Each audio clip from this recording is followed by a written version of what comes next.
This series contains adult language and includes content that some listeners may find disturbing. Listener discretion is strongly advised.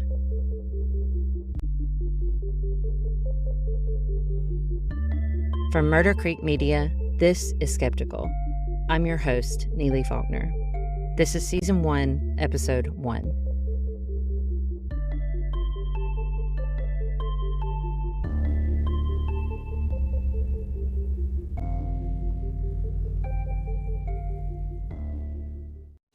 $1,500 back, and then we should see across the creek right there.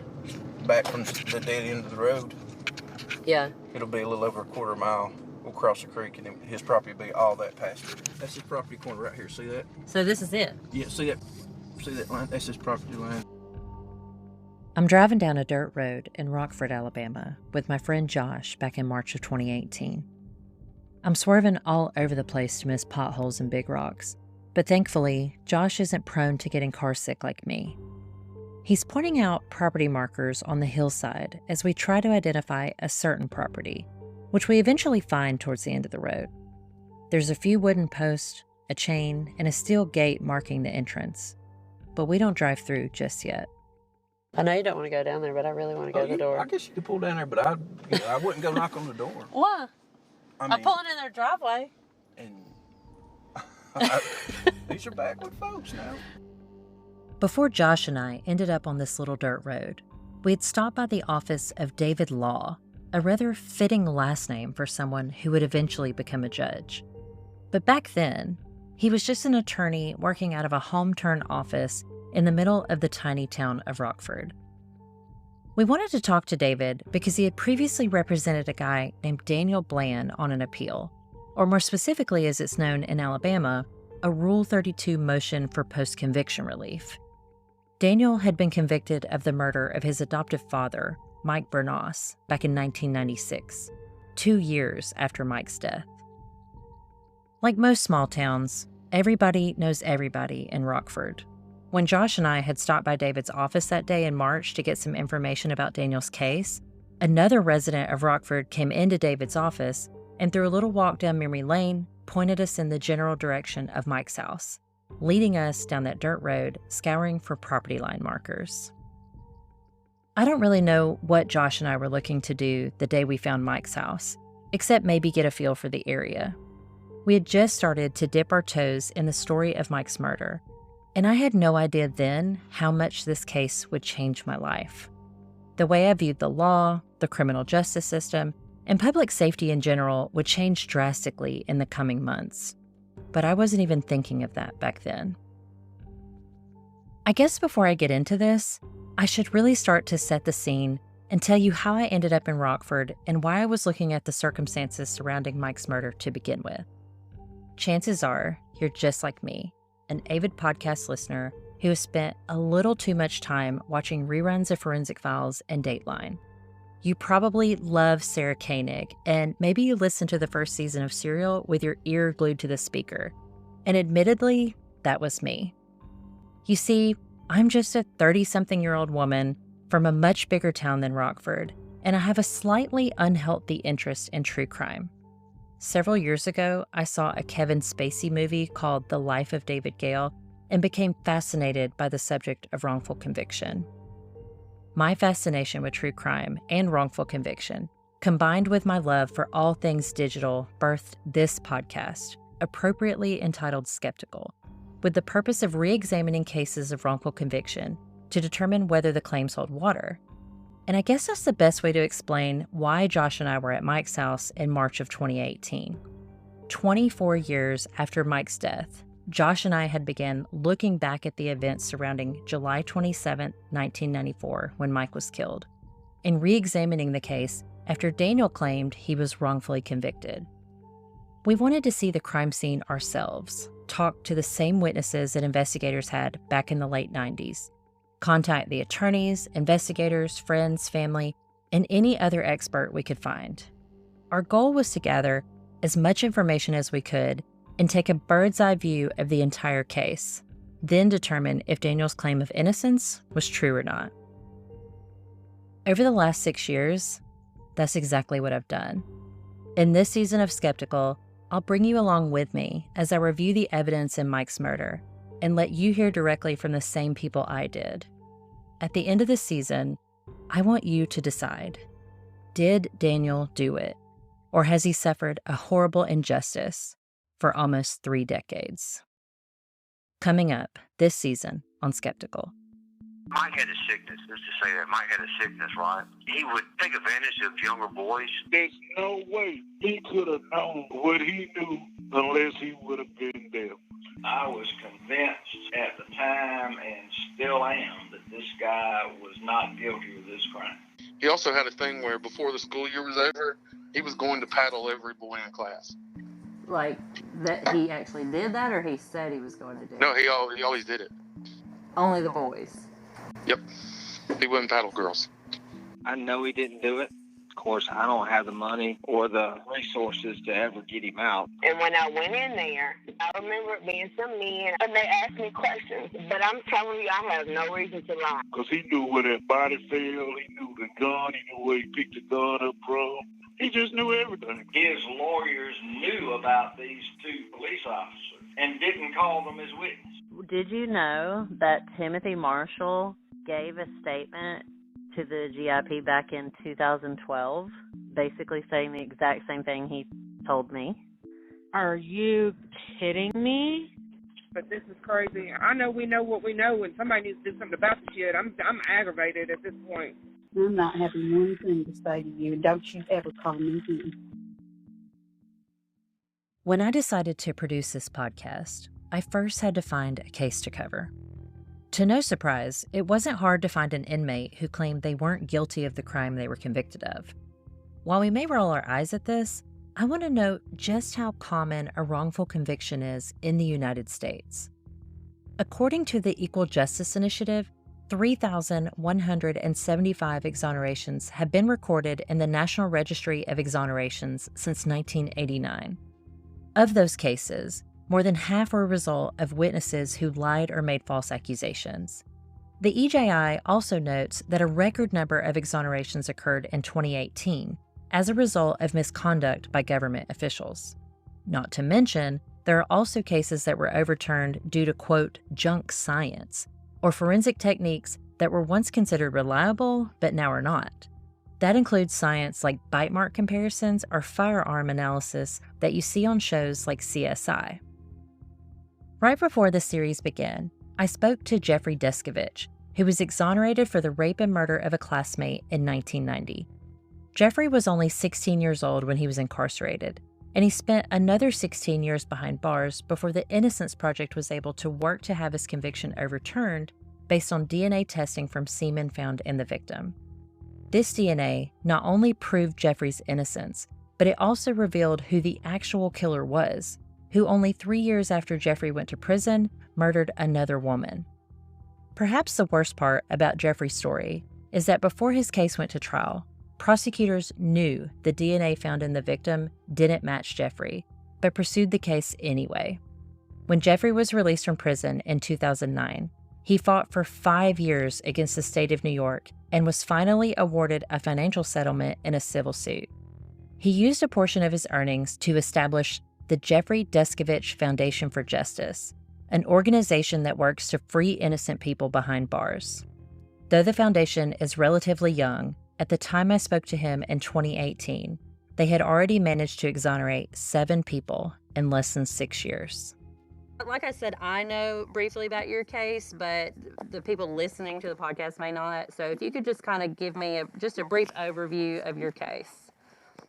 Yes, I spent 16 years in prison in New York from age 17 to 32, wrongfully imprisoned for murder and rape, which I did not commit. My wrongful conviction was caused by a coerced false confession, prosecutorial misconduct, fraud by the medical examiner. I lost despite a pretrial negative DNA test result. I lost all 7 of my appeals. I got turned down for parole.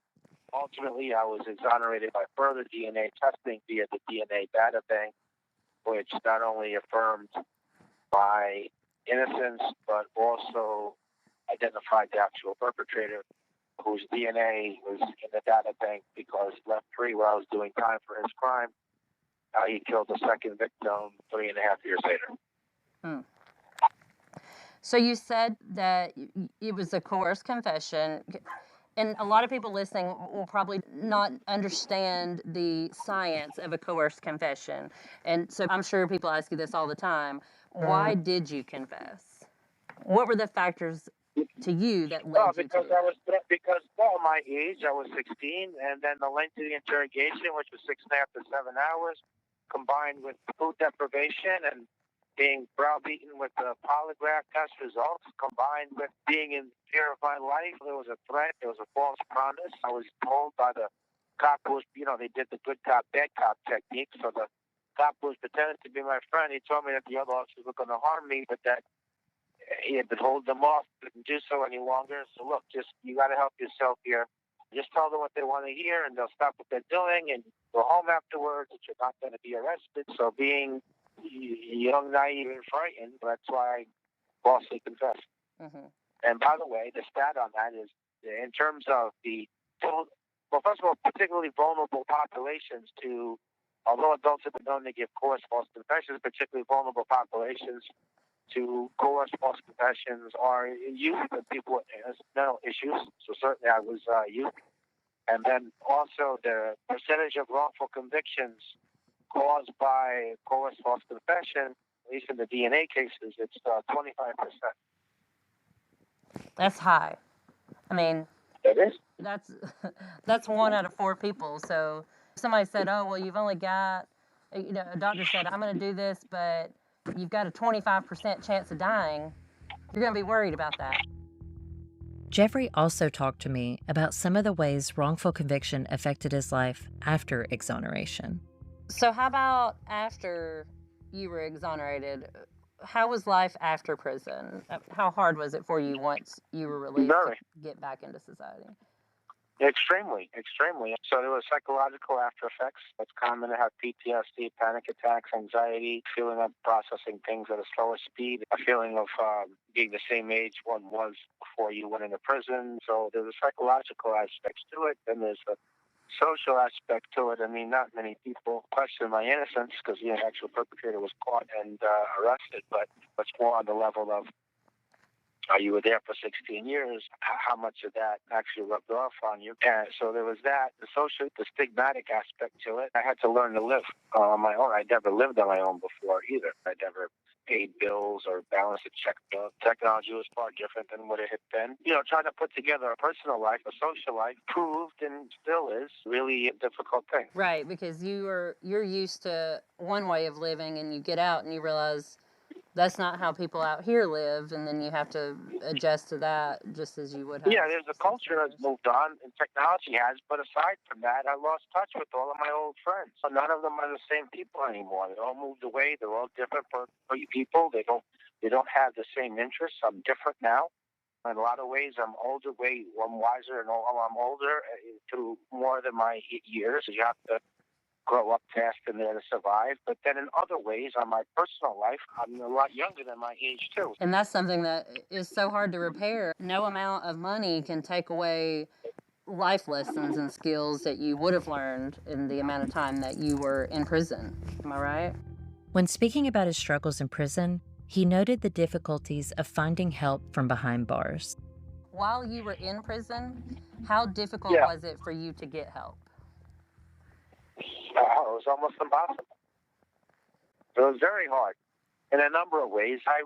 When my appeals were over in 2001, I wrote letters for 4 years looking for legal help, whether from law firms, reporters, faith-based entities, innocence entities, you name it. There was somebody that I could think of that could if I could come up with a route, how somebody could help me, even indirectly, set in motion a chain of events that ultimately culminated in my getting the substance of legal help. If I could come up with the way, then I took the chance and I did it. I wrote the letter, but I very rarely got any responses for like 4 years.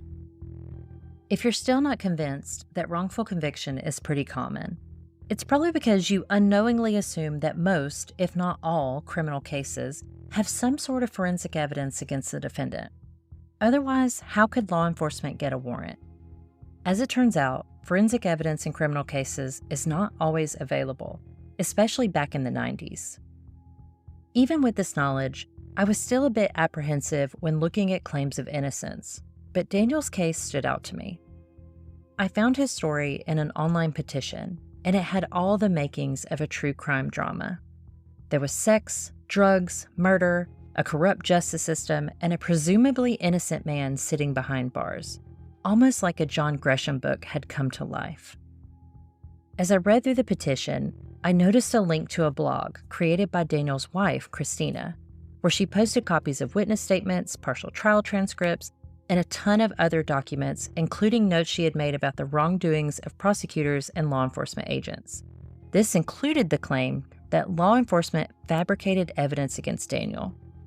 Her argument was very compelling, so I spent the next week sleuthing through her blog, making notes in a little one-subject notebook I had picked up. It was starting to fill up with names, dates, little hand-drawn maps and arrows and asterisks, and eventually, I realized I was obsessed. I think after you hear the evidence, you'll be obsessed too. Because although I can't tell you right now, for sure, whether or not Daniel is guilty or innocent, I know there's a lot in this case that doesn't add up. I've had to ask myself many times, if Daniel is guilty, and if law enforcement agents did fabricate evidence as Christina had claimed, does the end justify the means? Because if he's not guilty, then obviously not. But at what point can we step over the line of morality and claim it's justice? Oh, 587. Oh, no, we said 581. Yeah. It's this driveway. That's what I was looking at. But that's his property right there. God, it is way off the road. Property, yeah, because it's a quarter-mile wide. Yeah, so it's way down there. Mike's house isn't visible from the road, especially during the summer months when the trees are filled with leaves. You have to drive up this long, curvy driveway that runs slightly uphill, and the property is filled with pine trees. Although his neighbors aren't super close, they aren't far enough where you wouldn't know them.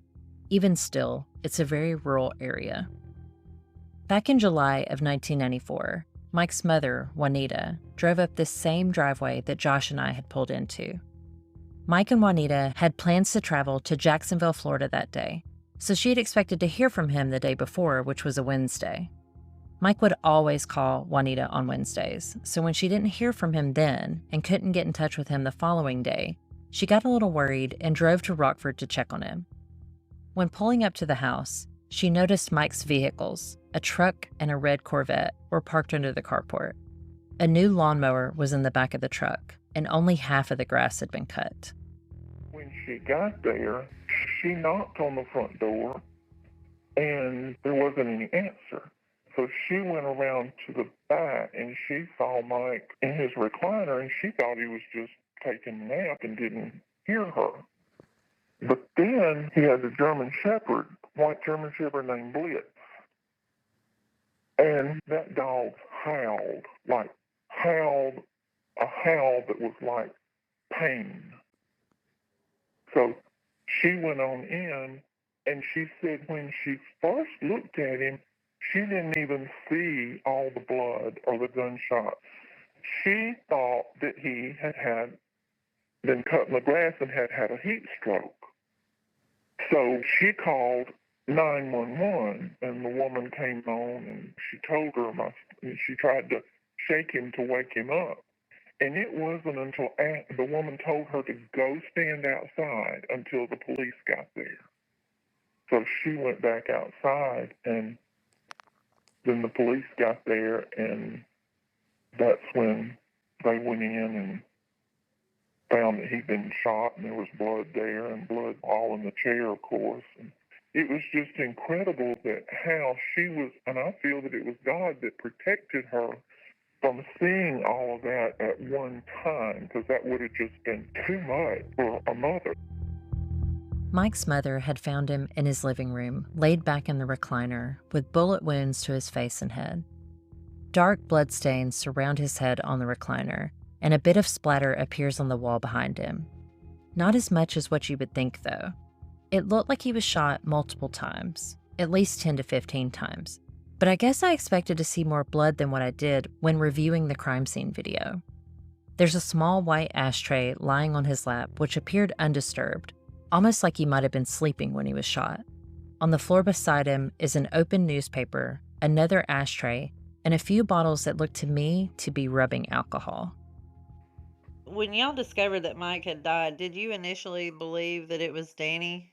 That's the first thing that came to my mind immediately. When I got there, my sister came right on out to the car. I didn't even get in the house. And she just took me and held me and said, Mike is dead. Mike is dead. And I said, what happened? What? It was like disbelief, and I just started screaming. So it was horrible. I mean, any way, shape, or form, anything like that would be horrible. But just thinking back on it and remembering some of the pieces, it's just awful. But yes, to answer your question, that was the first person that I thought of was him, because knowing how he was and how conniving and what a con artist he was and all of that, that's the person that came to my mind was Danny Blan. Daniel Blan was in his early 20s at the time of his conviction in 1996, and up until then had led a rather unconventional life. When I spoke to people who knew him, I heard mixed reviews. His close friends described him as a great guy, but admitted he used drugs sometimes, mostly marijuana. But members of the Bernos family and some of his classmates described him as manipulative and untrustworthy. Daniel was raised in a single-parent home by his mother, Debbie, with his 2 siblings, a sister, Lisa, and a brother they called Junior. The 4 of them lived in a small trailer park in Selma, Alabama, where Daniel saw a lot of men enter and leave Debbie's life and witnessed her, more often than not, in trouble with the law. For most of his childhood, he was really left to raise himself and never had a father figure, since he and his biological father had no relationship.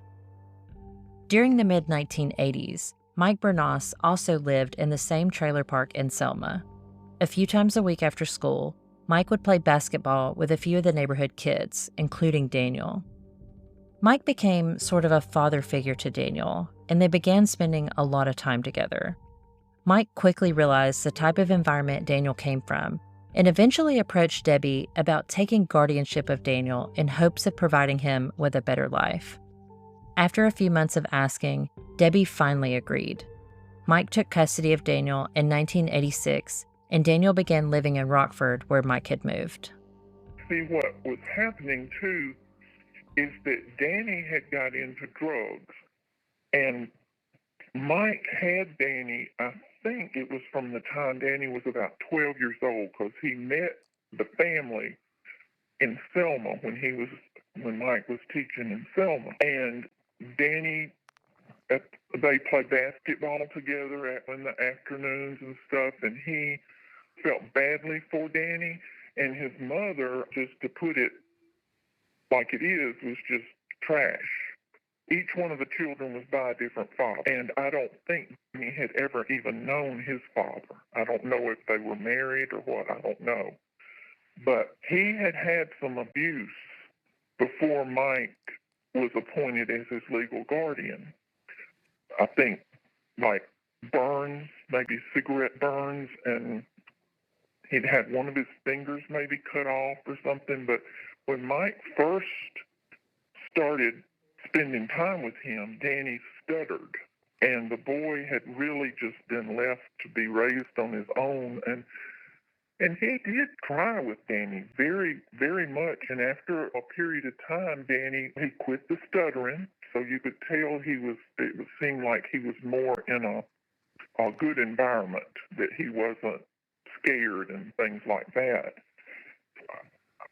We weren't really in favor of Mike legally adopting Danny because he had some very rough edges. And with a child having experienced that the first 12 years of their life, it's hard to overturn that.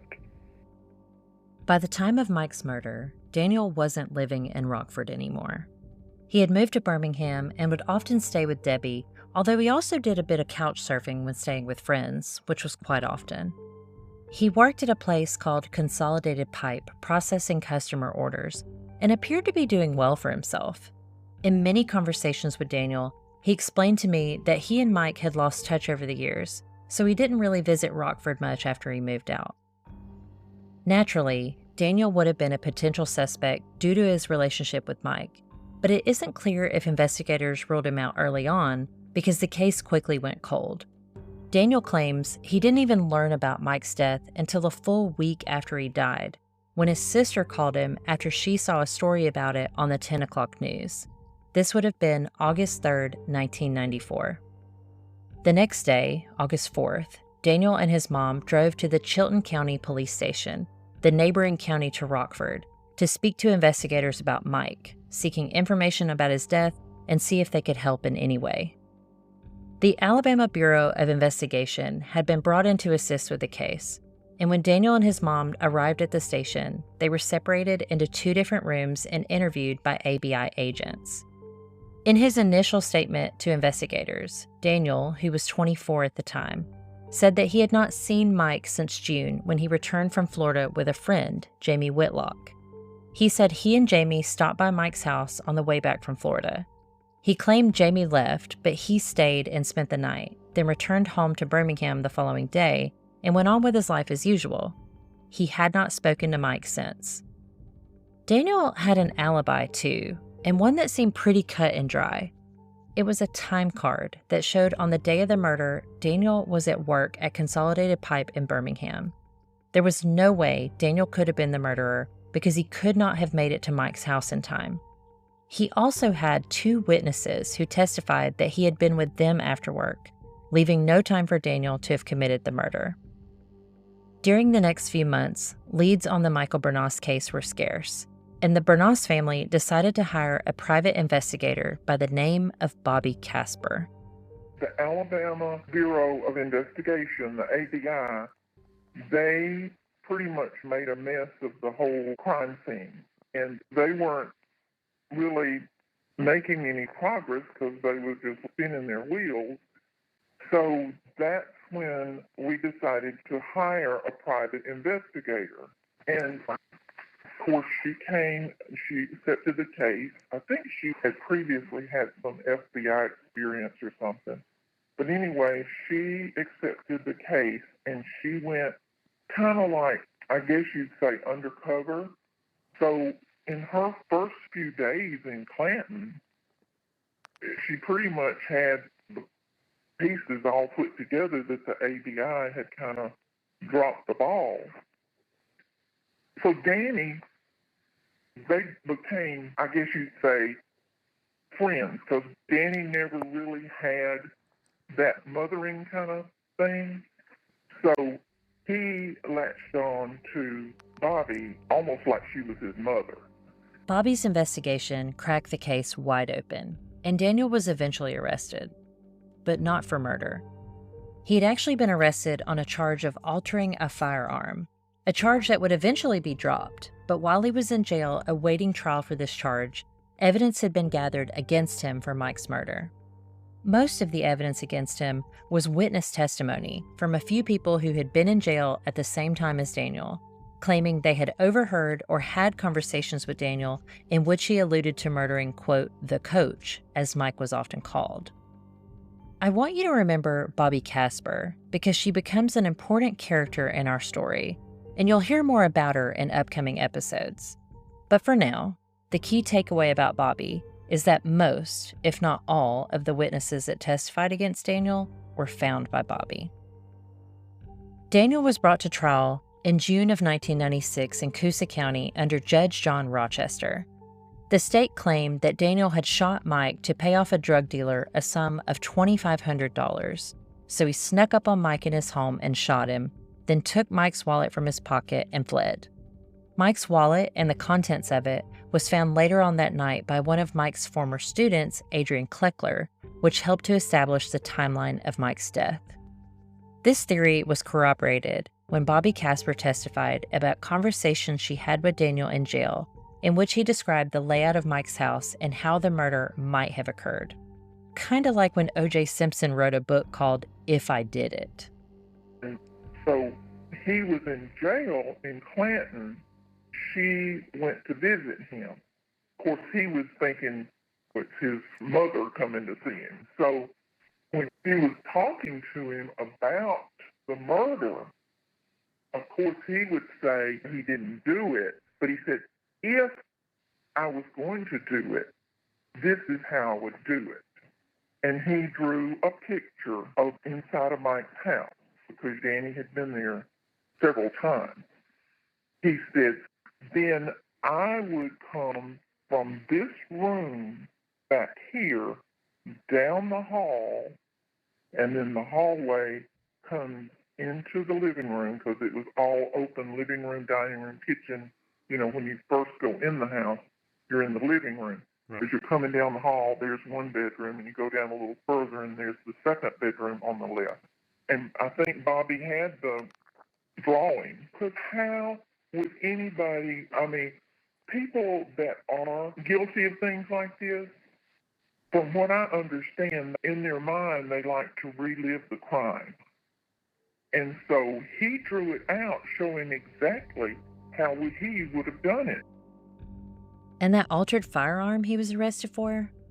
This gun charge, a charge of altering a firearm by scraping the serial numbers off. Remember, I said it would eventually be dropped. But it also plays a huge part in Daniel's conviction.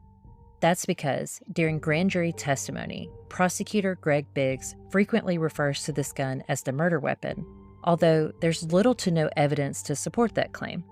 In fact, the gun in question was never even found in Daniel's possession.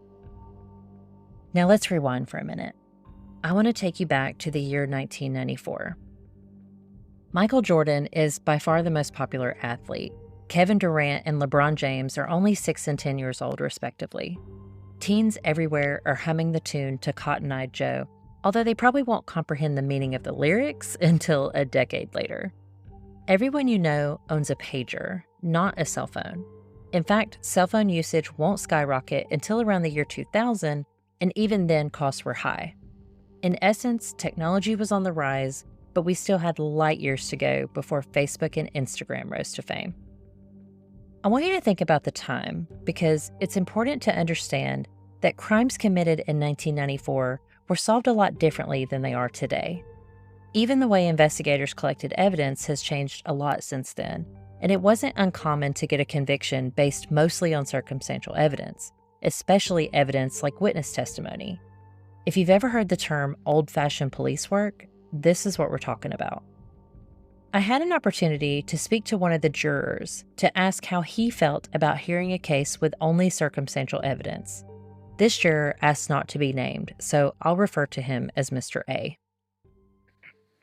My biggest question was, what was the jury feeling when they went back? Was there any kind of discussion of anybody who just absolutely thought he did not do it and they ultimately decided he did? No, ma'am. Mm-hmm. No, ma'am. There was no, he didn't do that. No, it wasn't none of that at all. Like I said, all of the evidence that we had that was presented to us, that we took back, we looked at all the photos, all of the documentation. We went through all of that. There's no way he could have known what he knew unless he would have been there. Because he knew where that body fell, he knew the gun, he knew where he picked the gun up from. He just knew everything, man. You don't know that if didn't witness it or have been a part of it. Although Daniel had an alibi, and prosecutors weren't able to offer any forensic evidence, it took less than 4 hours for jurors to determine Daniel was guilty of first-degree murder. He was sentenced to life in prison without the possibility of parole. Once I read over the trial transcripts, I was kind of baffled as to how Daniel could have been convicted. I wondered if the verdict would have been different if the jury was able to hear about the alleged misconduct by investigators, whether there was something else that could help substantiate Daniel's time card alibi, or if there was some type of forensic evidence that was missed that could exonerate him. Over the next few months, I took a deep dive into the case documents looking for something, anything that was missed. Surely there was something that prosecutors had that nailed him, and maybe they just weren't allowed to submit it into evidence. I caught my first break when reading over documentation from Rockford Police Chief Alan Rambo, who had been the first person to arrive at the scene after Mike's body was found. I don't know much about Chief Rambo, except, according to pretty much anyone I spoke to, he made some major mistakes regarding contamination of the crime scene. No one could go into specifics about what those mistakes were, but even in the documentation I was able to read over 20 years after the fact, it was easy to speculate. Rambo's written statements were kind of all over the place, and he even noted that he and his fellow officers left the crime scene before they had collected all the evidence. In one of his statements, Rambo says they left the crime scene, went to eat at Waffle House, then returned to the crime scene to collect the remaining evidence. Now, I'm no expert, but this just didn't sit right with me. I reached out to a friend of mine who's worked in law enforcement for over 30 years now.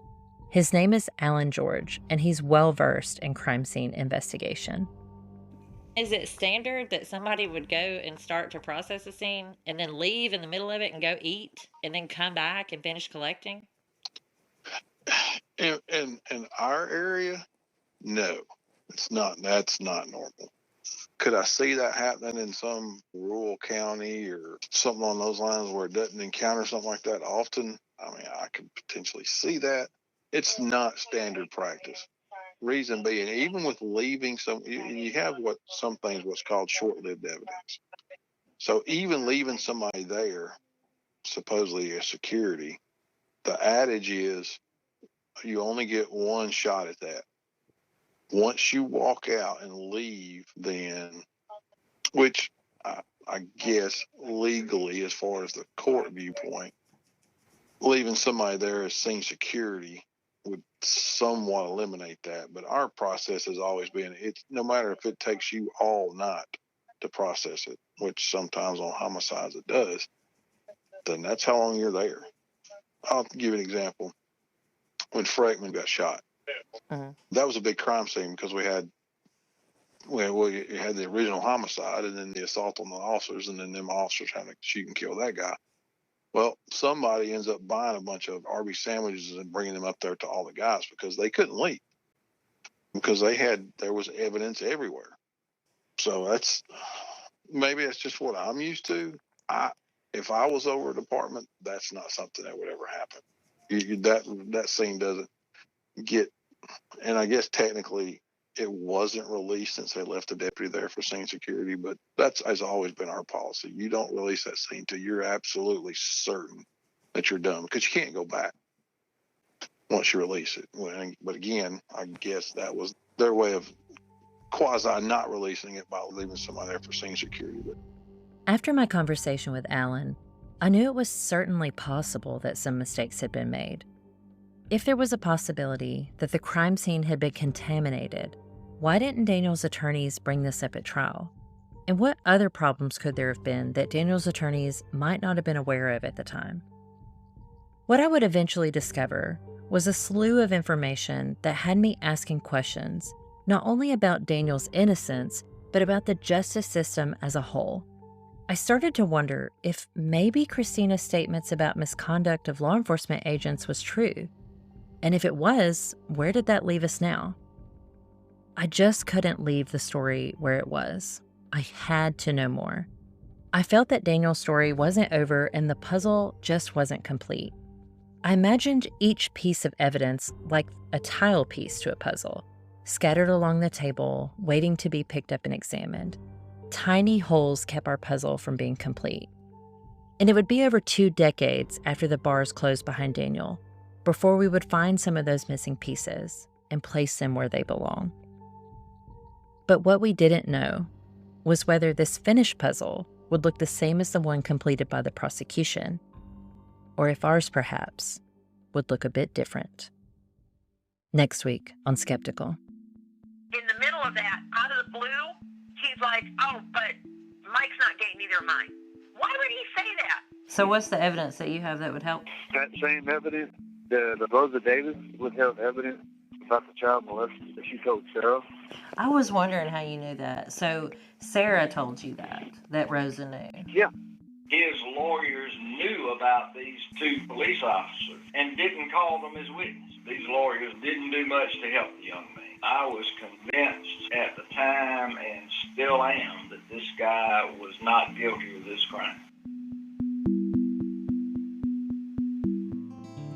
Skeptical is a production of Murder Creek Media.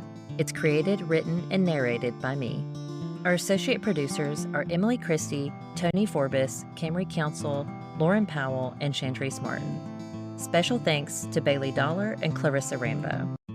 You can find out more about us and our work by visiting murdercreekmedia.com. If you're hungry for more, consider joining our premium subscription on Spotify. Unlock exclusive access to unaired content, including extended audio interviews and host commentary, offering a deeper dive into the cases that grip your curiosity. You can also join the conversation online by searching our social handle, SkepticalPod. If you like this episode, we'd love to hear from you. Leaving a review helps us grow and improve, making sure we can continue to bring you the content you crave. Every rating, comment, and share helps others discover our show. Remember, every voice matters in the pursuit of justice. Keep questioning, keep advocating, and together we can make a difference.